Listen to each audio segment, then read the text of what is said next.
Assalamualaikum warahmatullahi wabarakatuh.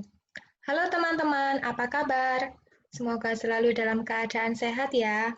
Di video kali ini kita akan membahas hasil diskusi kami mengenai salah satu berita tentang skandal keuangan yang dialami oleh salah satu perusahaan BUMN, yaitu PT Asuransi Jiwasraya, sebagai tugas UTS pengauditan. Sebelumnya, perkenalkan anggota kelompok kami.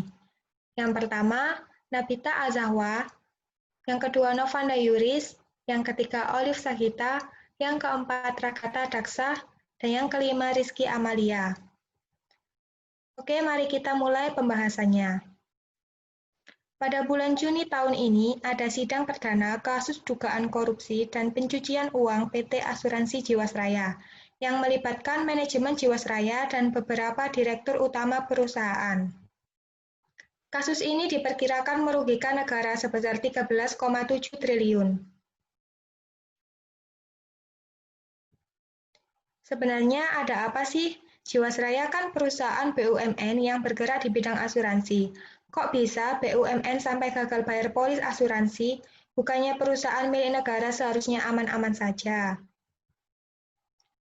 Topik-topik yang akan kita bahas kali ini, yang pertama yaitu kronologi, yang kedua peran manajemen, yang ketiga peran auditor, yang keempat kode etik, dan yang kelima solusi.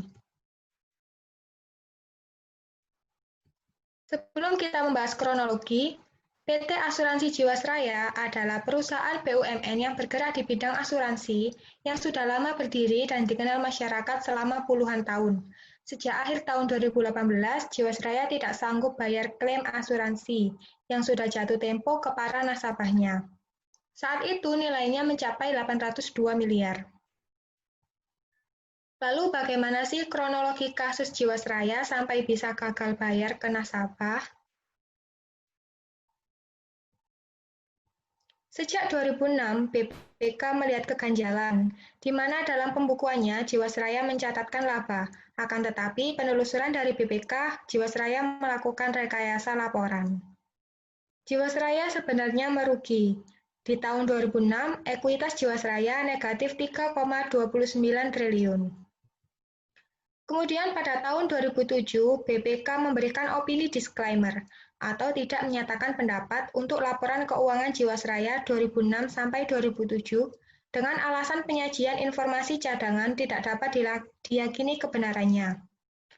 Defisit keuangan perusahaan semakin meningkat, yaitu 5,7 triliun pada tahun 2008 dan semakin defisit lagi pada tahun 2009 mencapai 6,3 triliun.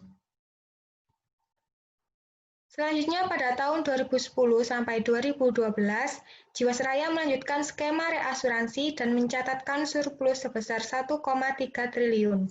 Pada akhir 2011, metode reasuransi merupakan penyelesaian sementara terhadap seluruh masalah. Sebab keuntungan operasi dari reasuransi cuma mencerminkan keuntungan semu dan tidak memiliki keuntungan ekonomis. Akhirnya tidak dilakukan perpanjangan, sehingga laporan keuangan Jiwasraya tahun 2011 dinyatakan tidak mencerminkan angka yang wajar. Jurus baru keluar lagi, tahun 2012 BAPEPEM LK memberikan izin produk JS Saving Plan, bukan malah mengobati, tetapi malah menambah sakit Jiwasraya dikarenakan menawarkan bunga yang terlalu tinggi, yaitu 9-13%, dan produk ini diluncurkan pada tahun 2015. Di tengah-tengah kondisi keuangan perusahaan yang defisit, di tahun 2014, Jiwasraya masih berani menjadi sponsor untuk klub sepak bola asal Inggris, Manchester City.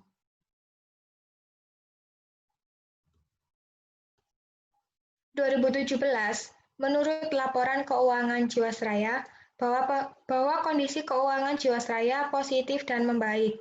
Pendapatan premi dari produk JS Saving Plan mencapai 21 triliun. Selain itu, perusahaan juga meraup laba sebesar 2,4 triliun. Artinya, ada kenaikan 37,64% dari tahun 2016. Membaiknya kondisi keuangan dalam tahun 2013 sampai 2017 dikarenakan penjualan produk JS Saving Plan dengan sistem periode pencairan setiap tahun. 2018, Direktur Pengawasan Asuransi OJK menerbitkan surat pengesahan cadangan premi 2016 sebesar 10,9 triliun.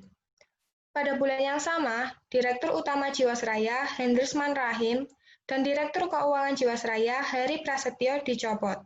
Nasabah mulai mencairkan JS Saving Plan karena mencium kebobrokan direksi lama.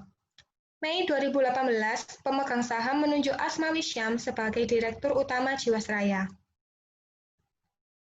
Di bawah kepemimpinannya, Asma Wisyam melaporkan terdapat kejanggalan laporan keuangan kepada Kementerian BUMN.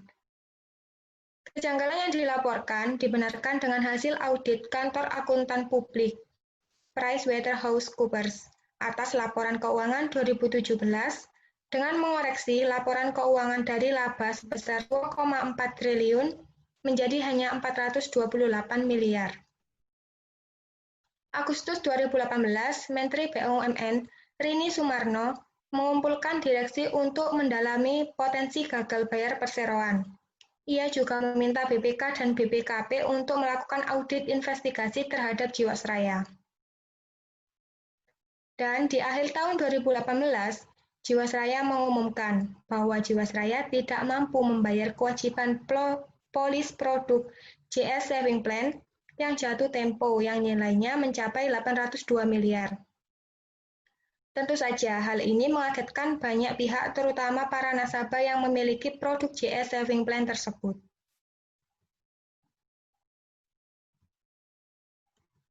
November 2018, setelah ditelusuri lebih lanjut, ternyata aset Jiwasraya saat itu hanya 23,26 triliun, sementara total kewajiban sebesar 50,5 triliun. Artinya, ekuitas Jiwasraya negatif 27,24 triliun. November 2019, Kementerian BUMN melaporkan indikasi kecurangan ke Kejaksaan Agung. Hal itu dilakukan setelah pemerintah melihat secara rinci laporan keuangan perusahaan yang dinilai tidak transparan. Penyidikan Kejaksaan Agung terhadap kasus dugaan korupsi Jiwasraya menyebut ada pelanggaran prinsip kehati-hatian dalam berinvestasi pada aset-aset beresiko. Lalu masalahnya ada di mana sih? Kenapa Jiwasraya bisa gagal bayar polis asuransi dan kenapa ekuitasnya bisa sampai negatif lagi?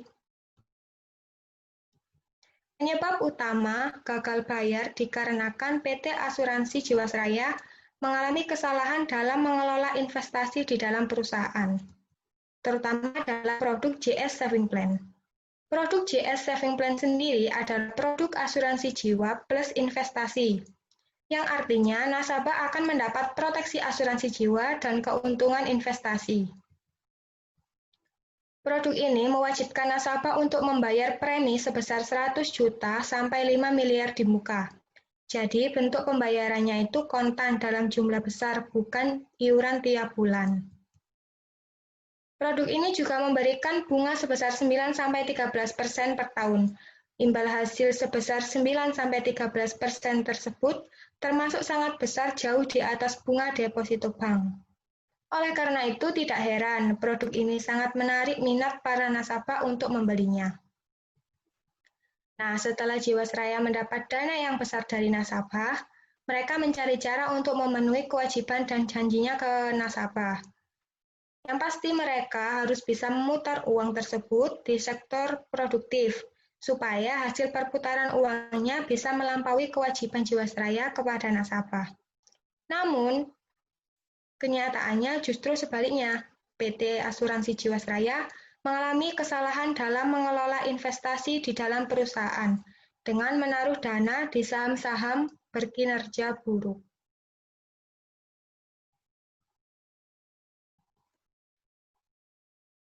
Jadi, dana nasabah JS Saving Plan diinvestasikan ke saham-saham yang beresiko tinggi, sebesar 22,4% atau 5,7 triliun dari total aset finansial perusahaan ditempatkan pada saham, tetapi hanya 5% yang ditempatkan pada saham LQ45.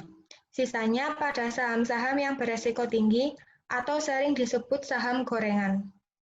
Lalu 59,1% atau 14,9 triliun ditempatkan pada reksadana, tetapi hanya 2% yang dikelola oleh top-tier manajer investasi. Kondisi-kondisi tersebut menyebabkan kerugian hingga modal Jiwasraya minus dan Jiwasraya gagal bayar polis. Nah, itulah kronologi kasus gagal bayar polis Jiwasraya. Untuk pembahasan selanjutnya akan dijelaskan oleh rekan saya, Ragatha Daksa.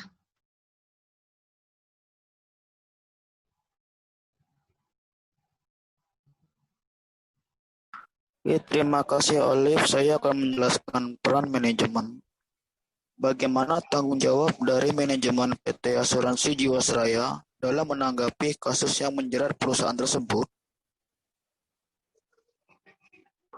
Manajemen PT Jiwasraya meminta diaudit ulang dengan menunjuk KAP PwC. Awalnya, Kejaksaan Agung mengungkapkan peranan 13 manajer investasi dalam kasus Jiwasraya hingga akhirnya ditetapkan sebagai tersangka. Jaksa Agung Muda Pidana Khusus Kejagung Ali Mokartono dalam rapat dengar pendapat berbarengan dengan rapat panja kasus Jiwasraya Komisi 3 DPR menjelaskan, awalnya manajemen Jiwasraya mendekati dan mengundang belasan MI tersebut. Dari situ para MI diminta untuk membeli saham-saham yang sudah ditentukan. Dalam surat dakwaan sudah muncul, para tersangka dari Jiwasraya meminta MI membeli saham-saham yang sudah ditentukan. Belasan MI itu pun setuju untuk membeli saham hasil goreng atau dinaikkan secara tidak wajar. Selain itu, transaksi saham dengan berperan tidak netral dalam mengelola investasi sebagaimana diatur oleh OJK. Disinilah MI berperan tidak netral karena membeli saham hasil gorengan, sehingga Jiwasraya mengalami kerugian. Inilah salah satu konstruksi tindak pidana korupsi. MI jadi tidak independen. Menurut peraturan OJK, MI seharusnya independen untuk menentukan produk investasi yang harus dibeli. Seperti diketahui, Kejaksaan Agung telah menetapkan 13 MI sebagai tersangka dalam Jiwasraya. Mereka diduga rugikan negara 12,15 triliun karena harga saham-saham di reksadana tersebut sudah digoreng atau dinaikkan secara tidak wajar. Untuk selanjutnya akan dibahas peranan auditor oleh rekan saya, Navanda Yuris. Baik, terima kasih Ragatha. Selanjutnya peran auditor. Bagaimana peran auditor dalam menangani kasus Jiwasraya? Yang pertama, menurut IAPI, memberikan opini saat laporan keuangan audit. Laporan keuangan tidak boleh direkayasa dengan alasan apapun, karena harus mencerminkan kondisi yang sebenarnya. Yang kedua, 2017, memberikan opini dengan modifikasian adverse opinion. Hal ini disebabkan karena adanya ketidaksesuaian secara material laporan keuangan dengan standar akuntansi atau karena auditor kekurangan memperoleh bukti karena berbagai sebab sehingga tidak cukup untuk memberikan opini. Yang ketiga, 2018, laporan keuangan tahun 2018 belum diaudit hingga kini. Selanjutnya untuk kode etik akan dijelaskan oleh rekan Nabita. Terima kasih untuk Yuris. Nah, di sini saya akan menjelaskan tentang kode etik. Kode etik apa saja sih yang dilanggar oleh para auditor pada kasus Jiwasraya ini? Yang pertama, tanggung jawab profesi. Pada kasus Jiwasraya ini, kode etik yang dilanggar adalah tanggung jawab profesi, di mana kantor akuntan publik tidak bertanggung jawab atas profesi yang diberikan dan menyalahgunakan profesi tersebut untuk kepentingan pribadi. Yang kedua, kepentingan publik. Akuntan publik Jiwasraya melanggar kode etik kepentingan publik di mana mereka tidak mampu bertanggung jawab atas kepercayaan yang telah diberikan oleh publik. Untuk yang ketiga, integritas. Sangat jelas bahwa akuntan publik Jiwasraya tidak mampu untuk menunjukkan integritasnya sebagai profesi pemegang prestasi tertinggi, dan di mana pada saat itu mereka melakukan pelanggaran kepada para klien. Untuk yang keempat, objektivitas. Kantor akuntan publik yang melakukan pelanggaran jelas menyampaikan poin keobjektivitasan atas profesinya, di mana pada kasus ini mereka melakukan pelanggaran yang cenderung memihak kepada kliennya. Untuk yang terakhir, perilaku profesional. Perilaku profesional ini tidak ditunjukkan oleh akuntan publik karena melakukan pelanggaran demi kepentingan pribadi. Dan untuk selanjutnya akan saya serahkan kepada Rizky untuk menjelaskan tentang apa yang perlu dilakukan pihak-pihak terkait dalam kasus Jiwasraya jika terulang lagi di kemudian hari. Terima kasih Nabita. Kemudian saya akan menjelaskan mengenai solusi yang harus dilakukan oleh pihak-pihak terkait. Yang pertama adalah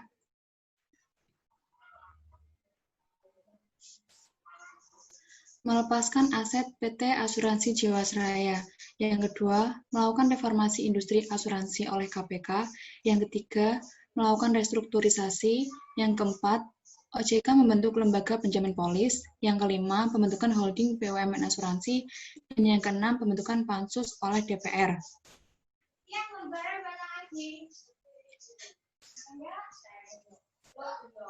Yang pertama adalah melepaskan aset Jiwasraya. Salah satu cara yang dilakukan Kementerian BUMN adalah dengan melepas aset sehingga menambah keuangan perseroan. Penjualan aset bertujuan untuk mendapatkan dana segar dalam waktu yang singkat untuk melunasi hutang Jiwasraya. Contohnya adalah Cilandak Town Square yang sudah ditawarkan dengan nilai 2 hingga 3 triliun rupiah. Yang kedua, melakukan reformasi industri asuransi oleh OJK. OJK berencana melakukan reformasi pada industri asuransi yang mencakup pengaturan, pengawasan permodalan, transparansi laporan keuangan, hingga terkait manajemen risiko. Reformasi ini bertujuan untuk menumbuhkan kembali kepercayaan nasabah akan perusahaan asuransi. Yang ketiga, melakukan restrukturisasi. Program restrukturisasi yang diinisiasi oleh pemerintah dinilai bisa menyelamatkan pemegang polis, khususnya polis tradisional, seperti program pensiun yang merupakan jumlah nasabah terbesar di Jiwasraya. Penyelamatan pemegang polis ini dilakukan dengan pemindahan seluruh polis Jiwasraya menjadi Polis Indonesia Financial Group Life atau IFG Life. Yang keempat adalah OJK membentuk Lembaga Penjamin Polis atau LPS. OJK berencana membentuk LPS yang bertujuan untuk menjamin agar uang nasabah bisa dikembalikan jika terjadi masalah terhadap perusahaan. Namun, pembentukan LPS ini memerlukan koordinasi dengan DPR, karena Undang-Undang Asuransi menyebutkan LPS dibentuk dengan persetujuan DPR. Yang kelima adalah pembentukan holding asuransi. Pembentukan holding BUMN asuransi telah mengantongi restu dari Presiden Joko Widodo. Lewat holding ini, perusahaan akan mendapatkan cash flow sebesar 1,5 hingga 2 triliun rupiah. Dan yang keenam adalah pembentukan panitia khusus oleh DPR. DPR berencana untuk membentuk panitia khusus untuk menyelesaikan permasalahan Jiwasraya.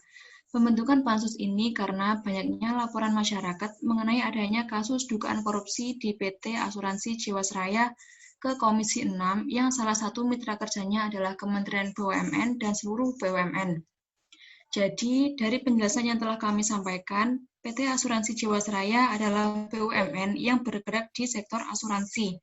Namun, PT Asuransi Jiwasraya mengalami tekanan likuiditas, sehingga ekuitas perseroan tersebut tercatat negatif pada September 2019.